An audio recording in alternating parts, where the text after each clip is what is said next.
Welcome back to the Room Unpopular Opinions. Let's unload this cargo off the ship that is my worst book of the year and embark on a journey that is called I will be reading Emily Wilde 3, which came in the mail today. My pre-order of the paperback has been completed.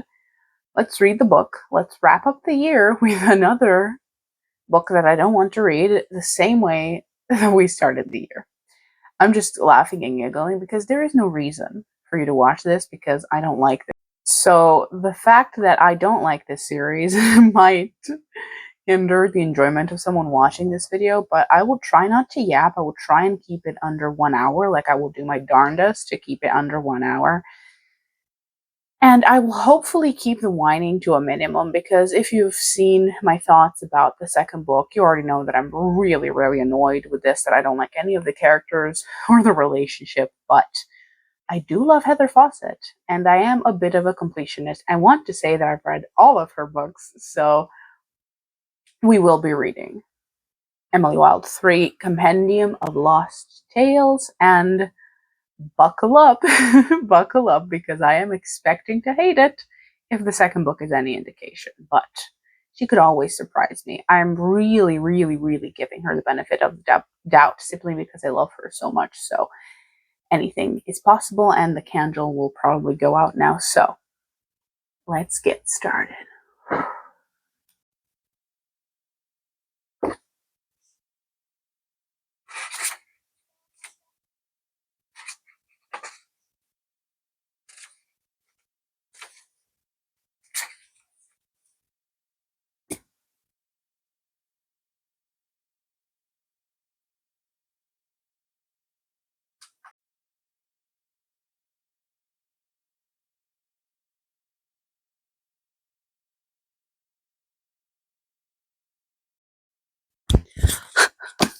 Update number 1. It's been 10 pages, okay? I am being so unkind to this book because of how much I hated the last one. Like, it's been almost a year since I read the second one. I think I read it at the very beginning of January. I am being so unkind to it. I just roll my eyes and everything. And you would be correct in asking me why I am hate reading. But again, the completionist in me and my love of Heather Fawcett's writing is letting me power through. That said, I can't get past the fact that I despise the two of them as a couple. And I will break it down just for a minute so you can tell what I mean. I just finished my reread of School Between Winter and Fairyland. So I'm currently on a high with Heather. That's my favorite book that she's ever written. So I'm currently really feeling good towards her. But I hated book 2 of this so much that I remember I hated it. So anytime that they're speaking and you get right into the plot in book 3, they're immediately together. I cannot help but hate them.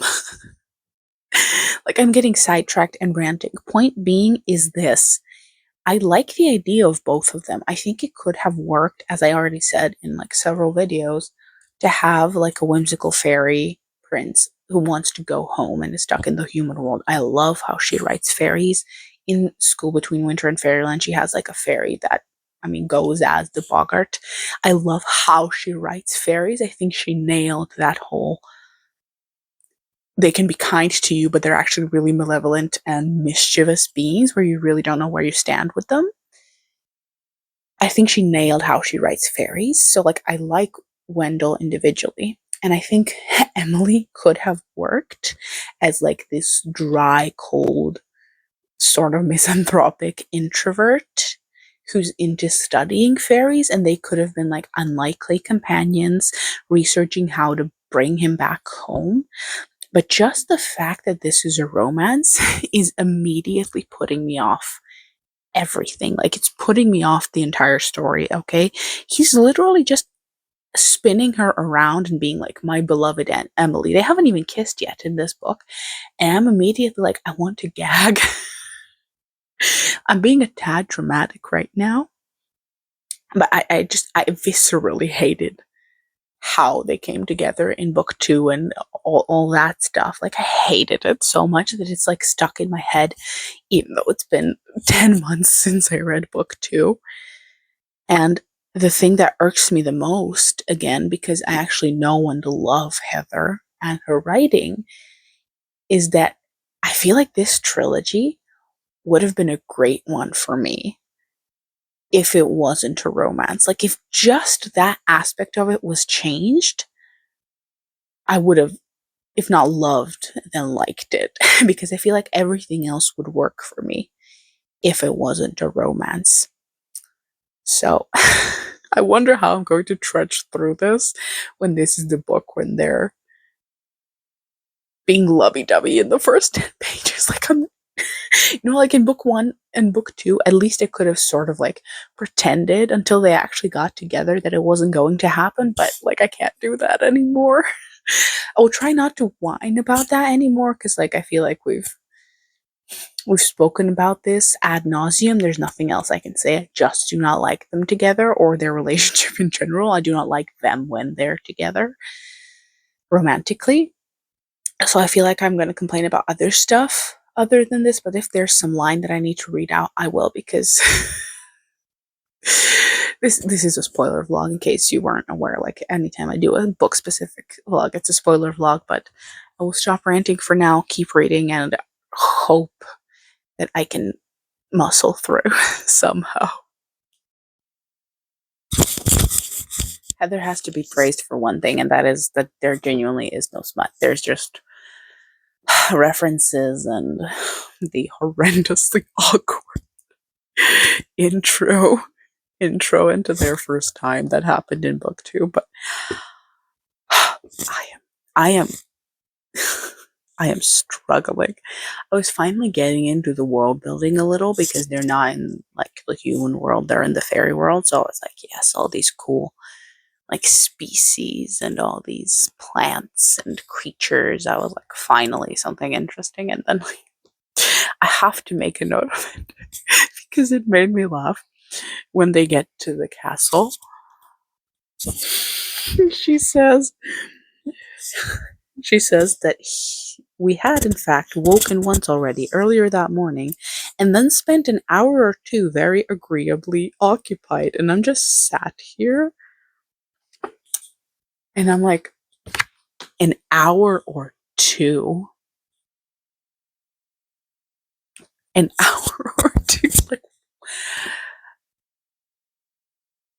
you know where I'm going with this. It's like, what could you possibly be doing for an hour or two? That seems exhausting. That just seems exhausting. But again, who am I to talk? Maybe ordinary people who are not very asexual can find something to do for 2 hours, but either way, it is strange to me. It is very strange to me. No wonder they went back to sleep. I feel like that would be very exhausting. I read like 70 pages so far, and I want to get to page 100 because I want to read this like as fast as possible. Like, how many pages does it even have? Let me see. It's like 330. So let's say I read 100 pages at a time. I should be quick. I should be like done with this book quickly, but I wish I had something more insightful to say. Like, I always like her writing. I always like her writing. And I like the research she put into like fairy folklore. I don't know how much of it she like made up and how much of it she actually like researched. It's interesting. But literally every now and then she just reminds me of their relationship, and I'm like, see, and I was finally getting into it. So I wish I had something more positive to say, and maybe I will. Maybe it will shock me. I will say one thing though, now that I'm like, I will be a third of the way through, and you could be laughing if you're watching this and have read the book so you know what's coming. If she doesn't address the fact, like the elephant in the room, that is, that neither of them should be rulers of anything, much less an entire realm, and that she literally does not belong there, like at all. Like she is constantly terrified, like not only of everything around her, but of Wendell. Like there have been like at least 3 instances in just this short of a chunk where she was surprised by how terrified she was of him. Also, we haven't also addressed the other elephant in the room, which is that he's very likely, if not immortal, then like very, very, very long. He will have a lot more longevity than she will, like a lot more. She's essentially lived through like a third of her life, and he's considered an infant in his race. So I feel like we've not addressed any of the elephants in the room regarding the fact that they're supposed to be a married king and queen. Like, what happens if they have a child? The child will like outlive her by centuries if it's half fae or whatever. And I feel like we've not discussed any of that stuff. They're just considered king and queen now, and they're considered betrothed, and they've not discussed any of that. Maybe I just find that strange, but I definitely find that strange. I'm so sorry. I feel like some of that stuff should have been addressed like long before she ever accepted his proposal, but this is just me playing along with the fact that they're a romance. I don't think they should have been a romance in the first place, but since they are, I feel like there's so much stuff we need to be addressing other than 1 to 2 hours of fun time in the morning. I am done for the day. I really, really don't feel like reading anymore. I have several things to comment on. One, okay, we've addressed the longevity thing. Her life will be extended if she stays in Fairy. But how everyone says like that the fairy realms are a torment for the mortals to live there, because like especially his kingdom of like Silalupi, which is famous for like violence and bloodshed and cruelty and whatever. And I'm just genuinely sat here and I'm like, nothing about how this was presented seems feasible to me. Okay, like, first of all, I don't even see why, again, they like each other in that way, like, at all. I said that during book 2 as well. I do not see them as compatible in, like, any way, and I do not know why they are so drawn to each other. Like, I do not see it, like, in the slightest. But suspending my disbelief for a second and treating them, like, as the couple that they are in the story, I do not see how it's feasible at all for them to be together. Like, together, let alone be king and queen of this place. I feel like she would be constantly frightened, constantly under threat. Like, yes, Wendell can protect her, but she would technically be forever dependent on him. I feel like if she went anywhere alone, she'd be in a lot of danger, and she'd constantly have to be protected because she is human. I guess she knows some words of power or whatever, and she does know Fae, but she is like so infinitesimally powerless compared to all the Fae that live here, who all again have sort of like a penchant for cruelty and violence, that I feel like she just can't live here comfortably. And he's like flowered now that he's back here, so that like there's no option where he goes back with her to the mortal world. So like nothing about either of them being together here like seems anything less than bleak.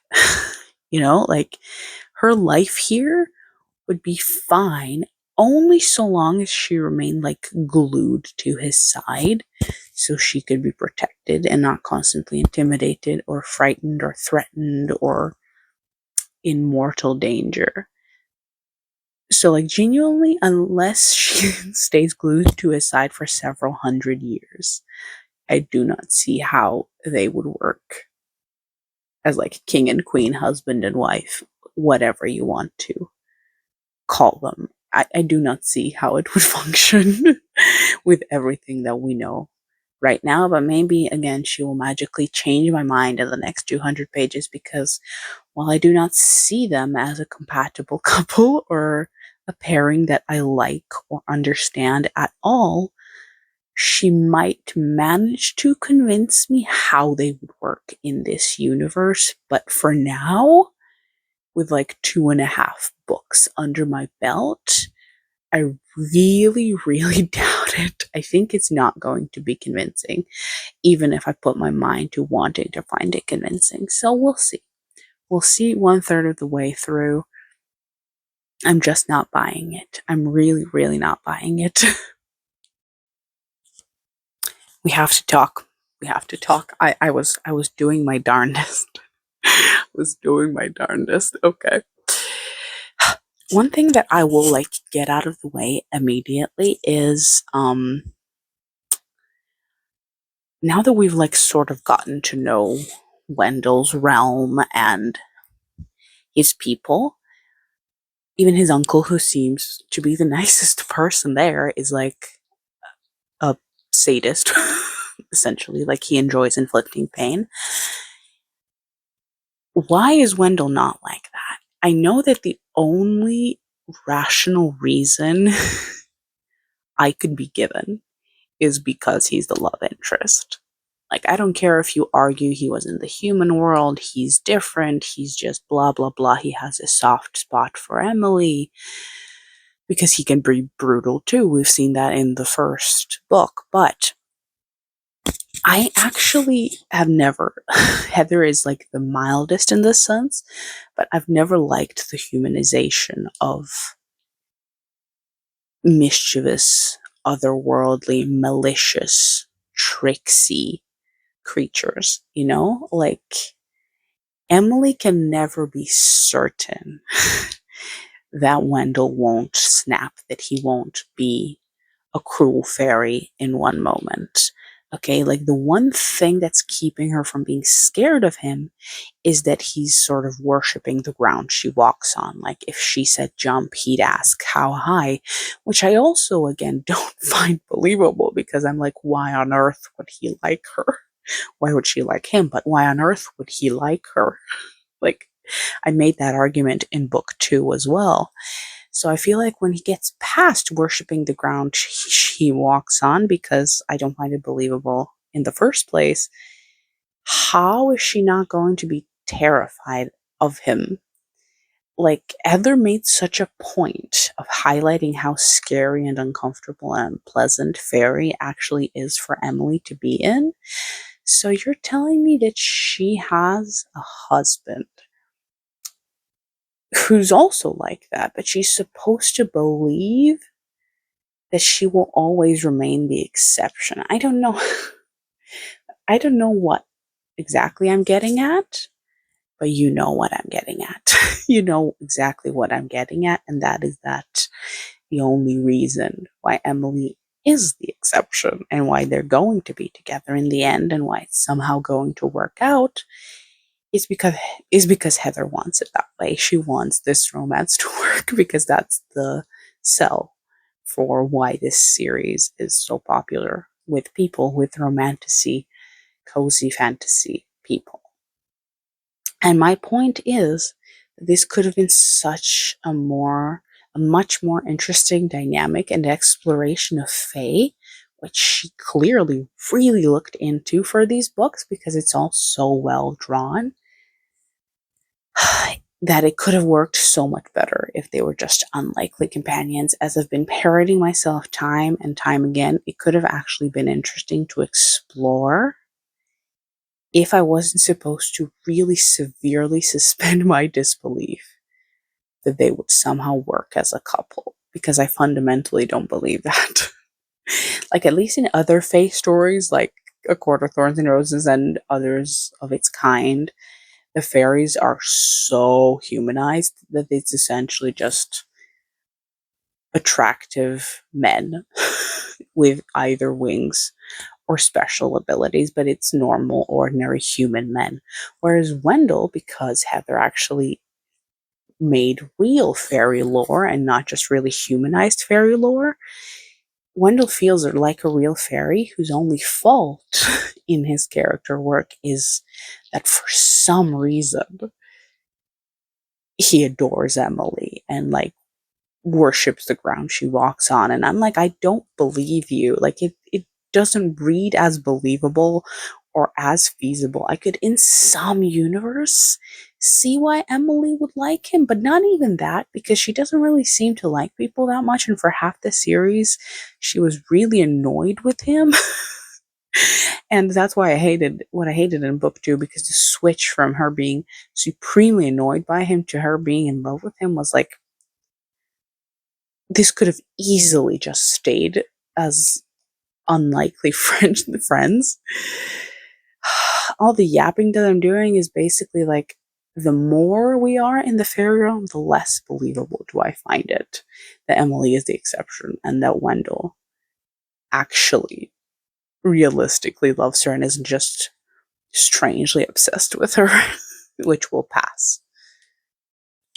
Hilariously, Heather just proved my point. When they go to the forest and there's that whole like mist sequence that's hurting all of them and killing them, Wendell goes into a frenzy when Emily's hurt. She just kills and hacks everything in his path, including his guards who came to help him. He kills them too because he's just out of his mind in the killing zone, I suppose. And that's exactly my point.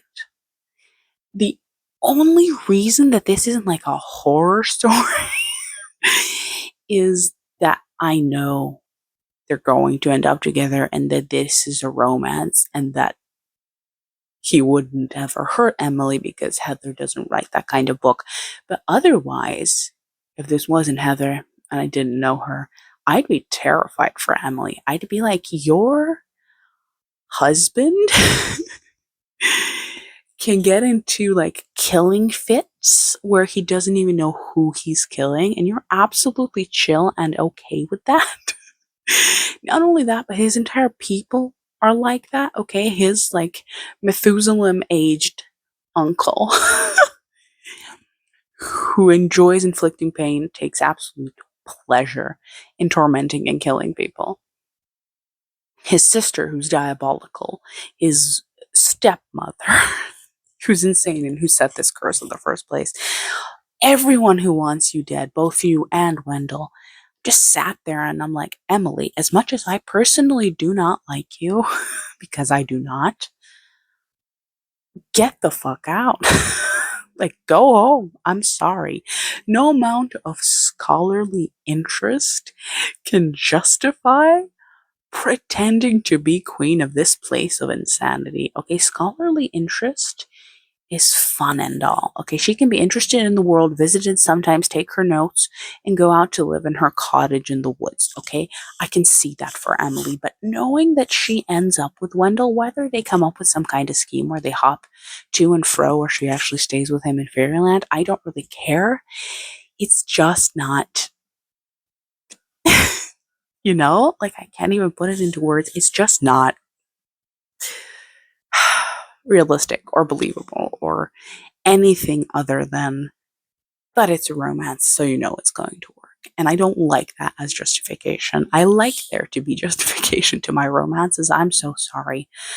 Just wired that way. Like, if I have to put up with a romance that I don't like in the first place, at least make me believe it. I've proven my point. Okay, I have proven my point, and one of two things is happening here. I'm sorry, like my TV is at. I will say something that is a surprise to no one. Okay, it's been a while since I read the book. It's been a while. And I was not going to talk about it, but we have to talk about it, okay? When Wendell dies, we know he's going to come back. For a second, I thought that I would actually respect the book more if he stayed dead. Like, it was so abrupt.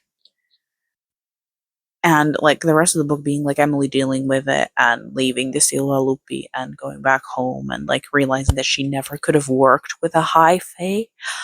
I respect the book more, but obviously this is supposed to be a cozy fantasy. Heather is just not going to do that. And it's a shame. It is a shame. I would have liked it so much more if she actually kept Wendell dead. But like there's quite a bit of the book left, so obviously that's not going to happen. Like I'm on page there's 100 pages left, so that's not gonna happen. Unfortunately. But I was finally mildly enjoying the setting. And then the wedding bit sort of like just made me roll my eyes. And then we're back to Wendell dying. And like I hope he doesn't come back within like 2 chapters. I hope there's actually some time for her to stew in her emotions and for something to happen that isn't the romance. Okay, like I'm praying for something to occur that has nothing to do with the romance, which is again a bit of a disservice to the book because a lot is happening apart from a romance, but the romance is sort of like interjected into everything, you know, like I am constantly, even when I like convince myself to enjoy what's happening, I am constantly reminded that they're a couple now. It's just pushing me out of the story. I will say one controversial thing that I've seen from like people who have enjoyed the books online. I prefer book 3 to book 2. Like I had a miserable time with book 2, which is again hilarious considering the fact that it takes place in Austria in the Alps, which is like my favorite setting in the world almost. So I suppose it's a little ironic that this book I prefer, but like the setting is just more interesting and the romance is like still annoying, but a little less cringy because there's other stuff to do. And like we've already established that they're a couple. Book 2 still had a little bit of that back and forth that I hated to go through. So it is better than book 1, but that just means it's going to be a 2-star rather than a 1-star. I need to stop yapping and read it. I want to get that book off my back. This is just going to be me airing out my frustrations, okay?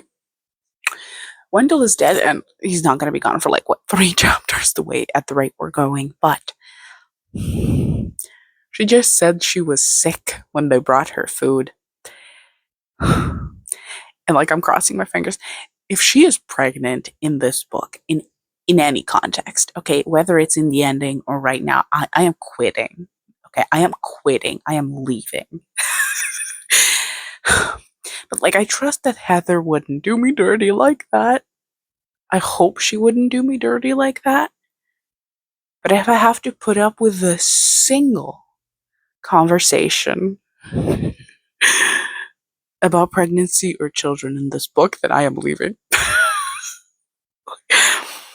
I am invested in finishing the book just to see if she was like bullying me with that reference. Like, you know that at the end of a trilogy, when a couple is routinely hooking up, okay, you know what's going to come into anyone's head when you say that the female character is sick by any kind of food, okay? Like, you know what everyone's going to think. So I hope this is like Heather's sly way of teasing me.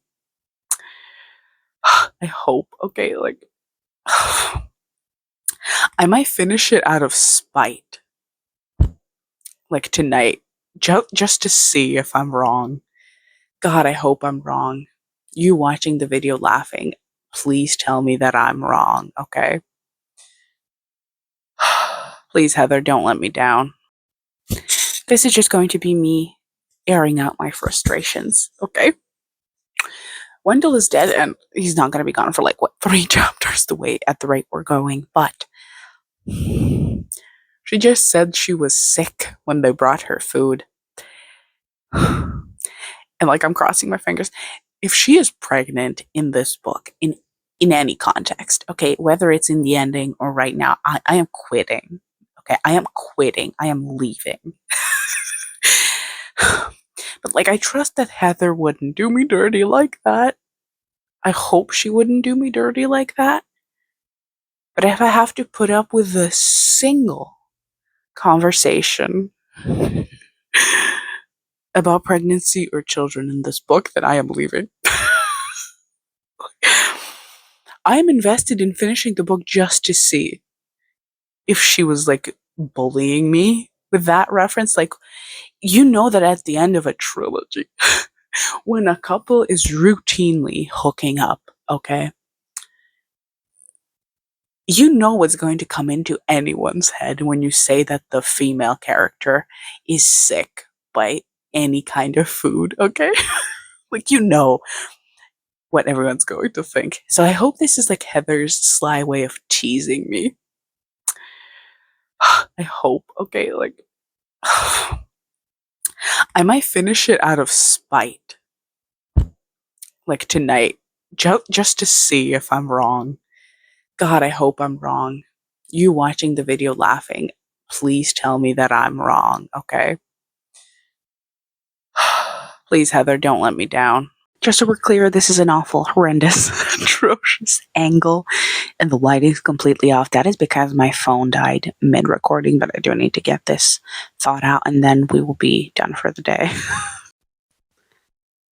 So, the thing that we were talking about, that I was talking about, I proved my point. I proved my point with Wendell and Emily now that they're actually apart. So, with Emily, she looks infinitely happier when she's in the human world. Literally nothing points to her having to be in the fairy world except... So, yes. my cat is driving me insane even though it's like late at night. That's why I'm speaking so quietly, in case you haven't noticed. Emily, apart from somehow miraculously for some reason liking Wendell, doesn't belong there. Like, just doesn't belong there. This entire book is proving my point. It's been like 150 pages of the book proving my point. As for Wendell, one of two things are happening, and I think both are actually really viable reasons for why they shouldn't be together. One, and he's mentioned that in several letters, how dull he finds fairyland without her and how much he wants her back, which is that, and I don't mean this like in a malicious way. I do think he, for whatever inexplicable reason in the book, he does actually quite like her, but it's giving obsession and amusement because she isn't Fae, okay? Like, several times in the letters, it's like, it's boring without you, how you amuse me. Like, all the fairies find Emily amusing, and Wendell isn't different in that regard. But because this is a romance, I'm somehow supposed to believe that it goes beyond just a fairy being amused with something different than what they're used to. The cat is driving me insane. I love her, by the way, light of my life. I will just endeavor to ignore her and complete my point because I don't know how long my tablet can stand this. So he's either amused by her in a very weird fairy way that's interpreted as love. So if she chose to leave him and like stay in the mortal world, I believe that Wendell, because he did have a yearning for his land and he is fairy, I don't think he ever belonged to university, which, speaking of, I still do not buy that either of them were professors, let alone tenured professors. But let's not get back into that conversation. I think Wendell will become just like everyone else because he was like everyone else before he ended up in the human world. And I think the narrative is at least making it seem that way. It's giving Emily is the one thing that's keeping him from being like everyone else. So I think if she chose to leave him, he would become like everyone else in the fairy court. She's not even digging. She's not even going to the bathroom. She's doing the digging for the hell of it. Like, my cat loves to dig. And now she's here. Don't look at me. Don't look at me. I'm talking. Anyway, I'm losing thread. I'm losing thread of the plot. Like, I'm losing hold of the plot. Whatever the saying is, I'm going to complete my point and then just move on. That's one option with Wendell. The second option with Wendell is that he genuinely just isn't a good fairy. He does genuinely love Emily, and he is different from everyone, so he should just go back with her to the human world. Like, yes, he misses his realm, and he should like make a doorway to visit it occasionally, but he just does not like any of the people there. He doesn't like any of the people there. He doesn't want to be their ruler. He doesn't like the little people. He doesn't like the big people. He doesn't like the courts, the politics. He likes the land, and he kind of likes his cat, but that's kind of it. That's kind of it. It's giving pretty much every person who's moved from their home country, and they do kind of miss it, but they also hate everything about it. So you're kind of like, yeah, I know why I moved. That's going to be me one day, like crossing my fingers. But point being, those are the two options. Okay, like either Emily is all that's keeping him from being his true fairy self, in which case the romance is horrendous, or he really is like that one special, specific fairy, like Emily, but in which case he needs to go back to the human world with her, because that means that the fairy world is no longer meant for or good for either of them. Like, I know he misses it, and that's beautiful and wonderful, but aside from missing like the trees, the climate, and his cat, who he can take with him and like occasionally visit through a doorway, he doesn't actually miss the fairy world. He doesn't like a single aspect of it. So I guess you could tie this in with like my predictions about the ending. They're either going to permanently be in the human world or flip-flop between because I don't think either of them actually want to stay in Silva Lupi. Like, I don't think either of them like it there. This is like a very long way of saying that not only does the romance not make sense, but the individual characters are sort of becoming strange shells of themselves, where I feel like Wendell's one personality trait was going back to his homeland, and now it feels like neither of them belong there. So it's like super weird to read about, and I stand by the fact that I said it would be better if he was like a true proper fairy and there was no marriage nonsense. There was no marriage nonsense between them. And he was just mildly amused with her in his fairy-like way, sort of like his uncle, but maybe in like a less cruel way. And she was just really into research, so they help each other and have like a mutually beneficial relationship that's also kind of like mischievous and whimsical. I think you could have achieved the same success that way, Heather, but it is what it is. You know, I will always love Heather Fawcett, but I have too many words for this and also not enough words, as it would seem. But like, again, that said, I've just missed spoiler videos so much. I love spoiler videos so much. I know that essentially no one watches them unless you have like a really, really strong core audience, which very few booktubers do. But I personally love my like spoiler videos where I dissect the absolute crap out of the story the best, because I feel like that's when you actually dig into the stories and what they could mean and what they're implying, rather than me just telling you, yeah, I didn't like this book, it wasn't that great.